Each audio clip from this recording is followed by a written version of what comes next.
Panorama group, जो सोचता है वो करता है। कल से जिस तरह से कई मामलों को लेकर के चर्चा जारी है और एक तरफ जहां कल जातीय गणना का रिपोर्ट पूरी तरह से पेश किया गया और इस रिपोर्ट में जो अलग अलग आर्थिक आधार पर, शैक्षणिक आधार पर, बाकी अन्य मुद्दों पर लगभग 24 ऐसे मुद्दे थे जिसको लेकर के नीतीश सरकार ने जो सर्वे कराया था उसका रिपोर्ट पेश किया और रिपोर्ट पेश करने के बाद दोनों ही सदनों में मुख्यमंत्री नीतीश कुमार ने अपनी बात रखी और इस बात रखने के क्रम में नीतीश कुमार थोड़ा बहक भी गए। ये सारी बातें कही जा रही हैं और इन सारी बातों को लेकर के जब चर्चाएं तेज हो गई, विरोध प्रदर्शन होने लगा। हालांकि जातीय जनगणना को लेकर के पहले भी नीतीश कुमार विरोध के सामने रहे हैं और इसमें नीरज कुमार की भूमिका बड़ी रही है।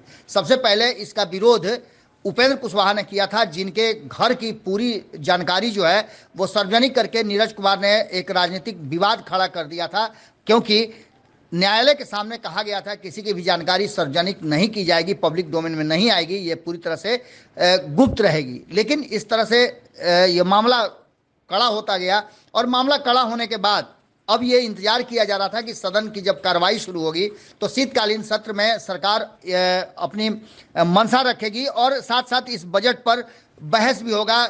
बजट पर बहस के साथ साथ अन्य चीज़ों पर बहस होगा, यहाँ तक कि इस जातीय गणना के रिपोर्ट के आधार पर जिन जातियों की जितनी संख्या आई है उसके आधार पर आरक्षण का क्या होगा, ये सारी चीज़ें अब खुल करके सामने आ गई हैं। दोनों सदनों में नीतीश कुमार ने अपनी बात को रखा है और इसके साथ साथ उनको पूरी तरह से पक्ष हो या विपक्ष हो, किसी ने भी कोई आपत्ति जाहिर नहीं की और जातीय गणना के सर्वे रिपोर्ट के आधार पर नीतीश कुमार को पूरी आज़ादी दी गई कि वो आरक्षण का दायरा बढ़ा सकते हैं। नीतीश कुमार ने मंत्रिमंडल को बुला करके मंत्रिपरिषद की बैठक करके और उन्होंने तुरंत इस मामले पर फैसला लिया और अब बिहार में आरक्षण को 75% तक करने की बातें शुरू हो चुकी हैं। आपको बता दें कि 9 तारीख को इसकी जानकारी सदन को दी जाएगी और सदन दोनों ही सदनों से ये पास होने के बाद बिहार में आरक्षण का दायरा बढ़ जाएगा।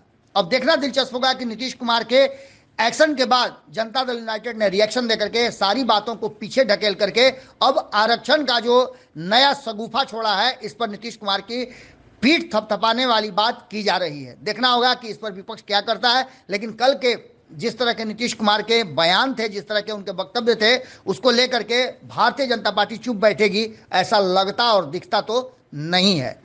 सुनिए क्या कह रहे हैं नीरज कुमार इस पूरे घटनाक्रम के बाद। आजादी के बाद बिहार ने मिसाल पेश किया। माननीय मुख्यमंत्री नीतीश कुमार जी ने जाति गणना की रिपोर्ट सार्वजनिक होने के बाद आरक्षण का दायरा 75% तय किया। साथ ही साथ यह भी तय किया कि जो समाज के तमाम तबके के लोग जो मुफलिसी गरीबी की जिंदगी जीते हैं उनके आवासन के लिए, उनको आर्थिक सहयोग के लिए 5 वर्ष के कालखंड की कार्य योजना बनाई है।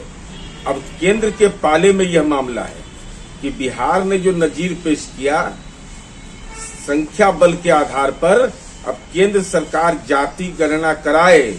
राज्य के अंदर तो यह हो गया और विभिन्न कल्याणकारी योजनाओं से समाज के जो गरीब तबके के लोग हैं, जो बिहार मॉडल है, इसको अपना करके देश के अंदर प्रभावी करे। अब केंद्र सरकार इस दायित्व का निर्वहन करती है या नहीं, या 5 वर्ष का जो कालखंड है अगर इसमें केंद्र सरकार सहयोग करे तो निश्चित रूप से हम कम समय सीमा के तहत लोगों के जीवन स्तर को बेहतर बनाने में प्रभावी होंगे। पनोरमा ग्रुप, जो सोचता है वो करता है। अगर ये वीडियो पसंद आई और वह बिहार के राजनीति और बिहारियत से सरोकार रखेनी तो सब्सक्राइब बटन दबा के चैनल के सब्सक्राइब कर ली।